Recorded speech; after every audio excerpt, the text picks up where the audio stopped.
প্রথমেই মনে রাখবেন, আমরা যারা মসজিদের মেম্বরে বসে কথা বলি, আমাদের কোনো রাজনৈতিক পরিচয় নেই। আমি ব্যক্তিগতভাবে কোনো দলের সাথে থাকতে পারি, কিন্তু আমি যখন মসজিদের মেম্বরে বসি তখন আমি নিরপেক্ষ।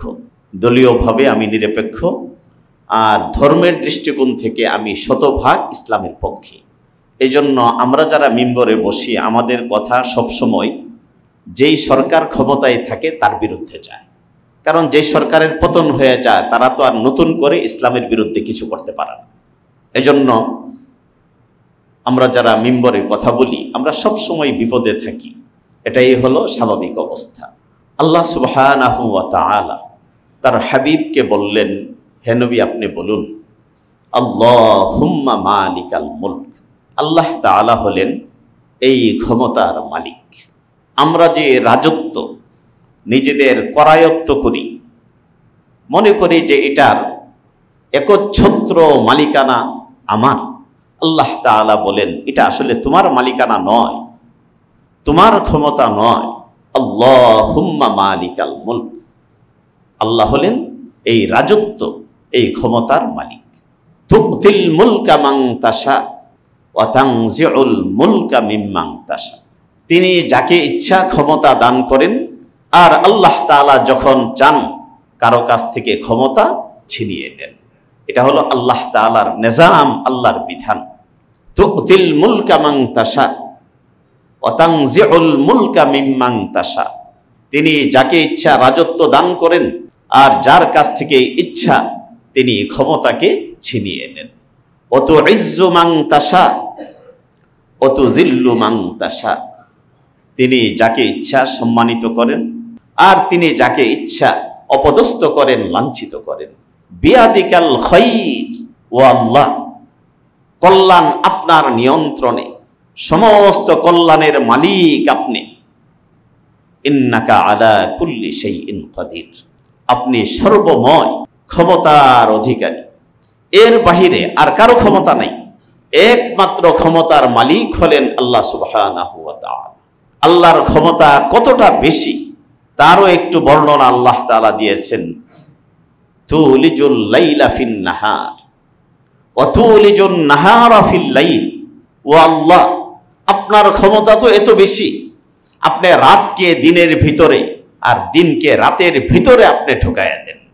এটা তো কোনো স্বাভাবিক বিষয় না।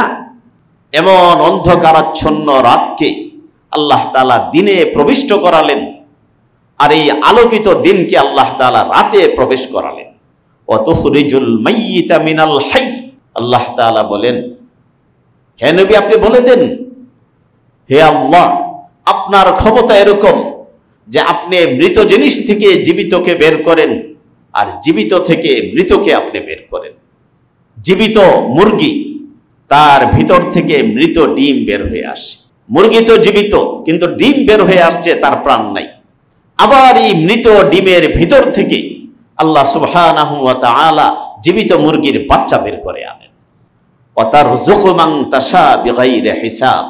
আপনি যাকে ইচ্ছা হিসাব ছাড়া রিজিক দান করেন। এই একটা আয়াতের উপরে এই কথাগুলো আমরা আগে আকার ইঙ্গিতে অনেকভাবে বলার চেষ্টা করেছি যে আপনারা বোঝেন। এখন যারা আছেন তাদেরকেও আমরা এই কথাগুলোই বলছি যে আপনারাও এই আয়াতগুলো নিয়ে একটু ভাবেন। ক্ষমতার মালিক আল্লাহ তাআলা। পৃথিবীতে আল্লাহ তাআলা এমন ইতিহাস রচনা করেছেন যে ইতিহাসগুলো আমাদের শিক্ষার জন্য যথেষ্ট ছিল।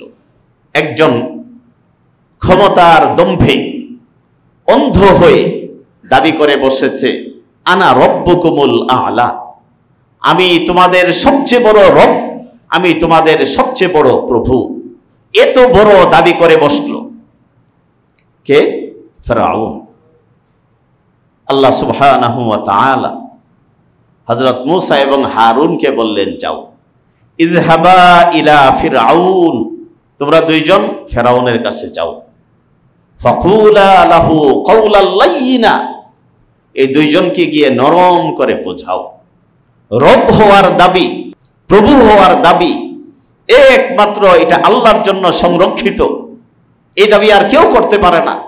তুমি সীমা লঙ্ঘন করছো, তুমি আল্লাহর গোলামির দিকে ফিরে আসো। কিন্তু ফিরআউন এই মহা সত্যকে গ্রহণ করতে অস্বীকৃতি জানিয়েছে। আল্লাহ সুবহানাহু ওয়া তাআলা তার সীমা লঙ্ঘন, তার ঔদ্ধত্যের সুযোগকে বাড়িয়ে দিয়েছেন। আল্লাহ তাআলা বলেন, সানাস্তাদরিজুহুম, আমি ঢিল দিই, সুযোগ দিই। সুযোগ দেওয়ার পরে সে এক পর্যায়ে হযরত মূসা, হারুন আলাইহিস সালাম এবং তার অনুসারীদেরকে হত্যার জন্য উন্মত্ত হয়ে ওঠে। হযরত মূসা এবং হারুন আলাইহিস সালাম লোহিত সাগর পাড়ি দিয়ে মিশর থেকে বের হওয়ার চেষ্টা চালাচ্ছেন। সামনে উত্তাল সমুদ্র, পিছনে ফেরাউনের বিশাল বাহিনী, কিভাবে পালাবে? মূসা আলাইহিস সালামের অনুসারীরা বললেন, মূসা, ইন্না হাহুনা লামুদরাকুন, আমরা তো এখন ধরা পড়ে যাব, আমরা ধরা পড়ে যাব। হযরত মূসা আলাইহিস সালাম বললেন, ইন্না মাইয়া রব্বি সায়াহদিন, আমার সাথে আমার রব আছেন, আমার আল্লাহ আছেন, তিনি একটা রাস্তা বের করে দিবেন। হযরত মূসা আলাইহিস সালাম সমুদ্রের কাছে গেলেন। আল্লাহ তাআলা বললেন, মূসা, এই লাঠি দিয়ে তুমি সমুদ্রে আঘাত করো। বিবেক বলে লাঠি দিয়ে সমুদ্রে আঘাত করলে সমুদ্রের ঢেউ আরেকটু বাড়বে, এর চেয়ে বেশি তো কিছু হওয়ার কথা না। হযরত মূসা আলাইহিস সালাম আল্লাহর হুকুমের সামনে নিঃশর্ত আত্মসমর্পণ করলেন। তিনি লাঠি দ্বারা সমুদ্রে আঘাত করলেন। আল্লাহ তাআলা বলেন, ফাজরিব বিআসাকাল বাহরা, তুমি তোমার লাঠি দ্বারা সমুদ্রে আঘাত করো। আঘাত করলেন। আল্লাহ সুবহানাহু ওয়া তাআলা সমুদ্রে 12টা রাস্তা তৈরি করে দিলেন। মূসা আলাইহিস সালাম এবং তার অনুসারীরা সমুদ্র পাড়ি দিলেন, পার হয়ে গেলেন। ফেরাউন এবং তার অনুসারীরা সেখানে ঢুকলো। আল্লাহ সুবহানাহু ওয়া তাআলা পানিগুলোকে একত্রিত করে দিলেন, যে সমুদ্রের সেই উত্তাল ঢেউয়ে ফেরাউন এবং তার অনুসারীরা চিরতরে হারিয়ে গেল।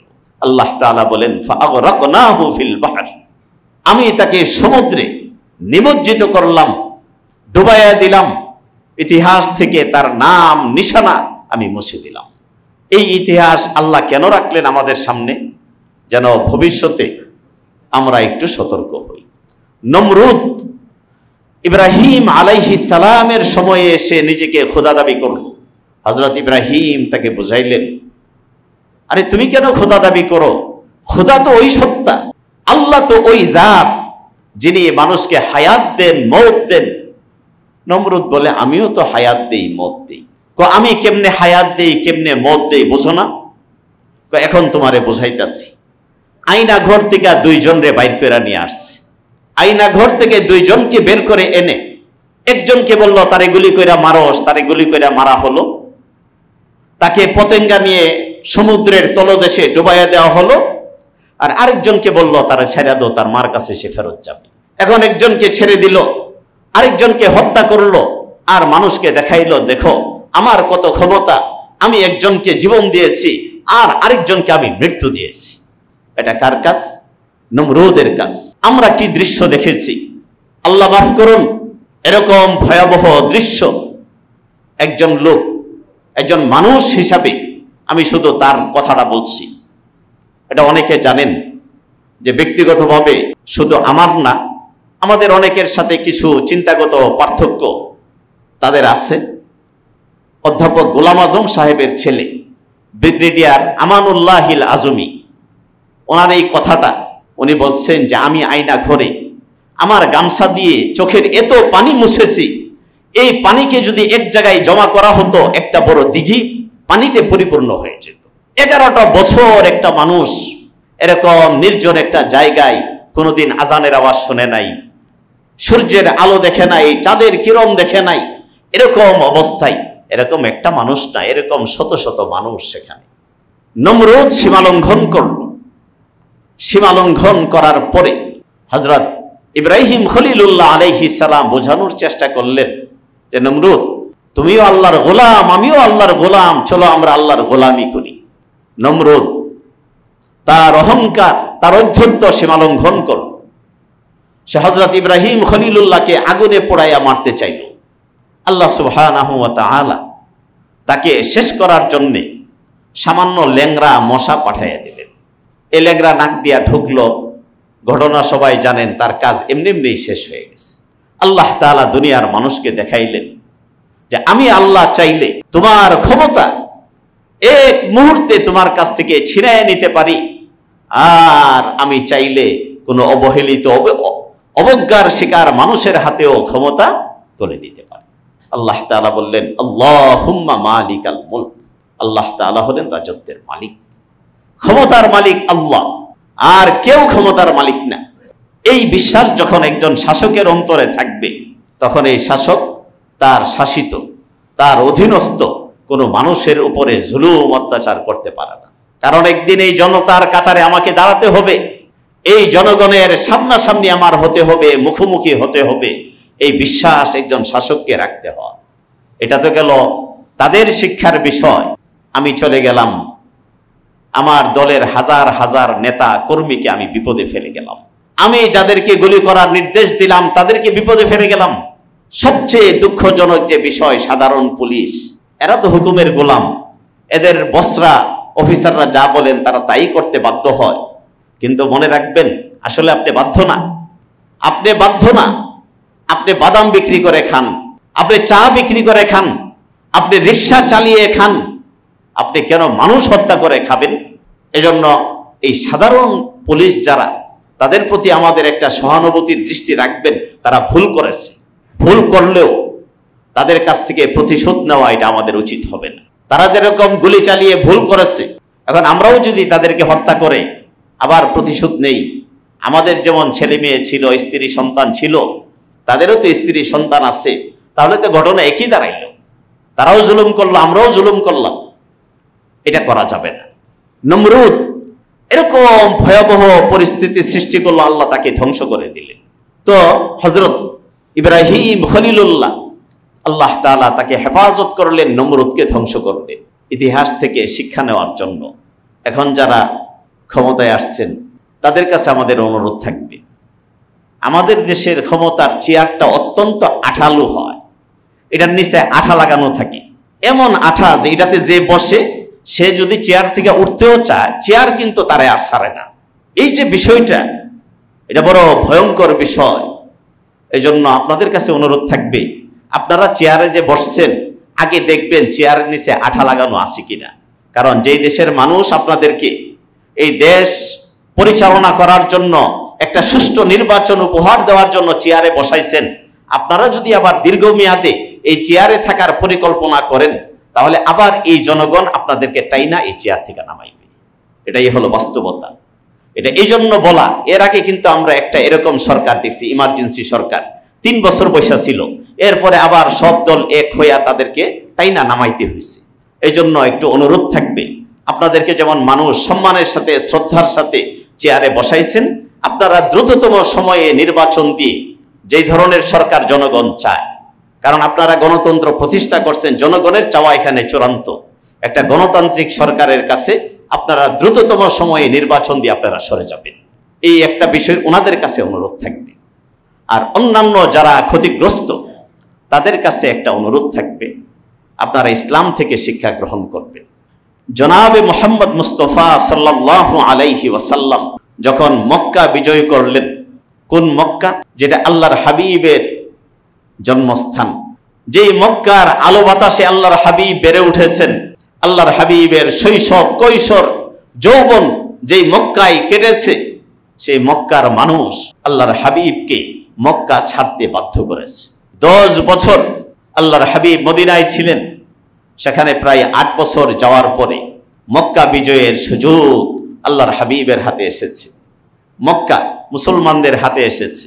বিজয়ী বীর যেই জন্মস্থানে আল্লাহর হাবিব সীমাহীন জুলুম অত্যাচারের শিকার হয়েছেন, সেই মক্কায় আল্লাহর হাবিব ফিরে আসছেন বিজয়ী হিসাবে। আল্লাহর হাবিব মক্কায় কিভাবে প্রবেশ করেছেন? বুখারী শরীফে বর্ণনা এসেছে যে আল্লাহর হাবিব তার বাহনে এমন ভাবে বসা ছিলেন যে আল্লাহর হাবিবের থুথা সেই বাহনে লেগে যাচ্ছিল। মাথা নিচের দিকে, চারদিকে মানুষ আল্লাহর হাবিবকে মোবারকবাদ দিচ্ছেন, কিন্তু আল্লাহর হাবিব ডানে বামে কোনো দিকে তাকাচ্ছেন না।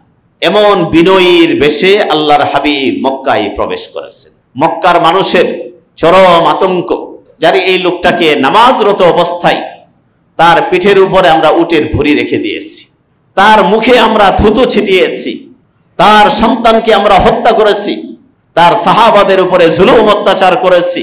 এরকম অসংখ্য স্মৃতি স্মরণ করে তারা এখন ভীত সন্ত্রস্ত। আল্লাহর হাবিব মক্কায় প্রবেশ করলেন। কয়েকটা খুতবা আল্লাহর হাবিব দিয়েছেন। অসংখ্য মানুষ আল্লাহর হাবিবের সামনে, তারা ভয়ে থরথর করে কাঁপছে। মনে হয় এই মাত্রই আল্লাহর হাবিব ঘোষণা দিবেন যে যারা এই অপরাধী তাদের কল্লাগুলো কেটে নাও, তাদেরকে হত্যা করো, জেলখানায় বন্দী করো। আল্লাহর হাবিব এর কোনোটাই করেন নাই। আল্লাহর হাবিব সাল্লাল্লাহু আলাইহি ওয়াসাল্লাম ঘোষণা দিলেন, লা তাসরিবা আলাইকুমুল ইয়াউম ইয়াগফিরুল্লাহু লাকুম ওয়া হুয়া আরহামুর রাহিমিন। আজকে তোমাদের বিরুদ্ধে আমার কোনো অভিযোগ নাই, আমি তোমাদের কাছ থেকে প্রতিশোধ গ্রহণ করব না। আল্লাহ তোমাদেরকেও ক্ষমা করুন, আমাদেরকেও ক্ষমা করুন। আল্লাহ তাআলা হলেন সবচেয়ে বড় দয়ালু। আল্লাহর হাবিব ঘোষণা দিয়ে দিলেন সাধারণ ক্ষমার ঘোষণা দিয়ে দিলেন। আল্লাহর হাবিব আরেকটা ঘোষণা দিলেন। আবু সুফিয়ান রাদিয়াল্লাহু আনহু ইসলাম গ্রহণ করলেন। হযরত আব্বাস বললেন, ইয়া রাসূলুল্লাহ, আবু সুফিয়ান তো বড় নেতা, তার সম্মানে আপনি একটা কিছু করুন। হুজুর ঘোষণা দিলেন, আজকে আবু সুফিয়ানের বাড়িতে যারা আশ্রয় নিবে তারা নিরাপদ। আবু সুফিয়ান বললেন, ইয়া রাসূলুল্লাহ, আমার বাড়িতে আর কয়টা লোক আশ্রয় নিতে পারবে? বলছেন, মসজিদে হারামে যারা আশ্রয় নিবে তারাও নিরাপদ। হযরত আবু সুফিয়ান বলেন, ইয়া রাসূলুল্লাহ, মসজিদে হারামের সীমানাও তো একেবারে অল্প, সেখানে আর কয়টা মানুষ আশ্রয় নিতে পারবে? এবার হুজুর বললেন, যারা নিজের ঘরের দরজা বন্ধ করে রাখবে তারাও নিরাপদ। এবার আবু সুফিয়ান বলেন, ইয়া রাসূলুল্লাহ, আপনার ক্ষমাটা ব্যাপক হয়ে গেছে। সেদিন 15 জন অপরাধীর ব্যাপারে আল্লাহর হাবিব ঘোষণা দিয়েছিলেন, এদের ক্ষমা নাই। যেরকম আমরা বলবো, ওই যে ভাতের হোটেলের মালিক ডিবি হারুন, তাকে ক্ষমা করা যাবে না। সে অসংখ্য মানুষের গুমের সাথে জড়িত। এদেশের বহু উলামায়ে কেরামকে সে পঙ্গু বানিয়েছে, বহু বিরোধী মতের মানুষকে সে শেষ করে দিয়েছে, তাকে ক্ষমা করা যাবে না। আরেকজন ওই যে মেজর জেনারেল জিয়া আহসান, আইনা ঘরের পরিচালক, তাকে ক্ষমা করা যাবে না। এই ধরনের কিছু অপরাধী আল্লাহর হাবিব বললেন যে এদের কোনো ক্ষমা নাই, এদেরকে ক্ষমা করা যাবে না। এরা অসংখ্য মানুষের রক্তে নিজেদের হাতকে রঞ্জিত করেছে। বাকি সমস্ত মানুষের জন্য আল্লাহর হাবিব ক্ষমা করে দিয়েছেন। এখন আপনি খুঁজে খুঁজে বের করবেন কে আওয়ামী লীগ করে, তার বিরুদ্ধে প্রতিশোধ নেবেন, তাহলে কিন্তু এটা ইসলাম হলো না, এটা ইসলাম না। ইসলাম হলো ক্ষমার নাম। কিন্তু এই ধরনের দাগী অপরাধী যারা, তাদেরকে ক্ষমা করা যাবে না, কারণ তাদেরকে যদি ক্ষমা করেন আবার এরকম অপরাধী সমাজে সৃষ্টি হবে। বাকিদেরকে ক্ষমা করে সমাজে ভ্রাতৃত্বের একটা আবহ তৈরি করতে হবে। আমরা সবাই পরস্পরে ভাই ভাই, আমরা কারো কাছ থেকে কোনো ধরনের প্রতিশোধ নিতে চাই না। কারো ব্যবসা প্রতিষ্ঠানে হামলা করা যাবে না, কারো দোকানে আক্রমণ করা যাবে না, শত্রুতার কারণে কারো ঘর বাড়ি এগুলো ভাঙচুর করা যাবে না। এটা হলো ইসলামের শিক্ষা। আল্লাহর হাবিব ক্ষমা করে দিলেন। তার একটা সাম্প্রতিক নজির আপনাদের সামনে আছে, একটু বলি। আফগানিস্তানের তালেবান সরকার, এরা ছিল যোদ্ধা। 20 বছর তারা তাদের স্বাধীনতার জন্য যুদ্ধ করেছে।